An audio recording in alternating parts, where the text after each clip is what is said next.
Hey first graders! Yesterday in reading we learned that as good readers we can always reread our books to see new things and notice more details. We might notice something new about a detail on one page, and we might even notice something about the whole book. Today I want to teach you that when good readers reread, they notice and connect how parts of a story go together. You might notice that the same kinds of things happen again and again, like a pattern. And you might notice the parts of a story that show how trouble starts and how it ends. Watch me as I reread Iris and Walter, the field trip, to notice how parts of the story go together. I'm going to look for the parts that show how trouble starts and how it ends. Let's go ahead and let's reread chapter 3, Where's Walter, together. And we're going to look for parts that show us how trouble begins and how trouble ends. When the bus pulled up in front of the aquarium, Iris said, "Look at all the people." "Hey Walter," said Benny, "that boy is wearing a shirt just like yours." "He is," said Walter. Do you think this part shows us how the trouble began? It does show us the boy that Iris is going to see later on that she thinks is Walter, but I don't think this part shows us how the trouble began. So let's keep reading. "Now children, it's very crowded here, so keep your eyes on me," said Miss Cherry. The children walked down a dark hallway. Everywhere they looked, there were fish. "Ooh," they whispered. "Sharks," said Benny. "They look mean," said Iris. While the children were looking at the sharks, Miss Cherry and Jenny's mother counted everyone. "Okay, follow me," said Miss Cherry. I think that they counted everyone to make sure that no one was lost. Does this part show us how the trouble began? Not quite. Let's keep reading. They came to the coral reef. "Wow," said Iris and Benny. Walter could not say a word. He watched the angelfish swim and shimmer, the hermit crab scurry, and the seagrass sway. Walter had never seen anything as wonderful as the coral reef. Now that I'm reading it again, I can see that this is the part where the trouble began. Walter was so amazed at all the things in the coral reef. I think he was really distracted, and that's how he got lost from the group. I'm going to take a little sticky note, and I'm going to put a flag right here on this page so I know to come back to it later. Let's keep reading to see more parts that show how the trouble starts and how the trouble ends. "Are we going to see the penguins soon?" asked Iris. "That's our next stop," said Miss Cherry, and she counted everyone again. "Off we go," said Miss Cherry. They walked past the starfish. They walked past the seahorses. "Oh, look, there are the penguins," said Iris, taking Walter's hand. "Don't you think they're cute, Walter?" But Walter didn't answer.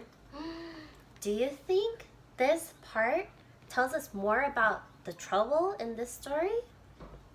I think it does. Let's go ahead and let's put a sticky note so we know to come back to this part. Let's keep reading. Iris turned around. She saw a boy. "You're not Walter," said Iris. "I'm Nick," said the boy. "Where's my class?" he asked. Iris looked all around. There were crowds of children. She could not see Walter anywhere. "There you are, Nick," shouted a woman. "I've been looking all over for you." Nick grabbed his teacher's hand and held on tight. That's another part that connects to the trouble in the story. When Iris looked around and she could not see Walter anywhere. Iris ran to Miss Cherry. "Miss Cherry, I can't find Walter," she said. "Walter's lost?" asked Jenny. "I can't find him anywhere," said Iris. Oh my goodness, it's a very good thing that Iris went to tell her teacher so she can get help. I'm going to go ahead and I'm going to put a flag over here because that's another part of the trouble too. We know that Walter's lost, but we also know that Miss Cherry is going to help Iris.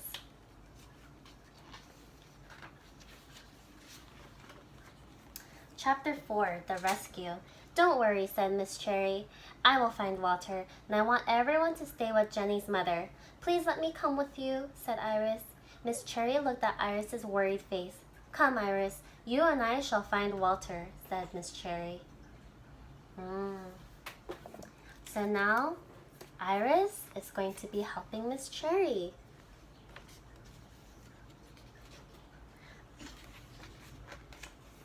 They walked past the starfish. They did not see Walter.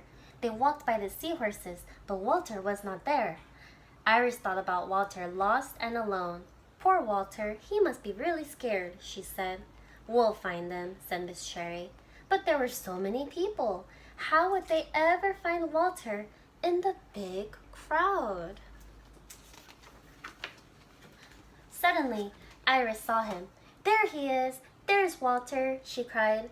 Walter was still standing in front of the coral reef, watching the fish swim around and around. Walter, we've been looking for you everywhere, said Iris. Huh? Said Walter. I was so worried, said Iris. Why? Asked Walter. Because you were lost, said Iris. I was? He asked.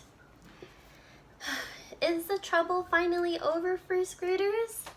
Yes, I think so. When Miss Cherry and Iris found Walter, well, that's the part that shows us how the trouble ends. They found him. Alright, first graders, I'm going to use the little flags in the book to help me retell how the trouble starts in this book and how it ends. Let's start with the very first flag. Let's see. So, the trouble starts when Walter gets distracted by the amazing coral reef. Iris thinks she's taking Walter's hand, but then she realizes that it's not Walter, it's someone else. Iris goes and tells Miss Cherry that Walter is lost and she can't find him.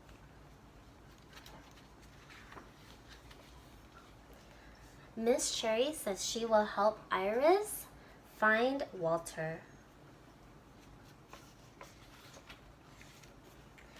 They find Walter by the coral reef.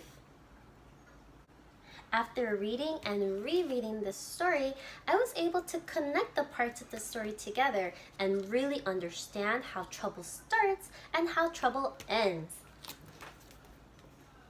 When you go out to read today, can you try the strategy out on your own? Remember, first graders, today and every day, that as good readers, you can connect parts of a story together when you reread, and this will help you understand the story in even bigger ways.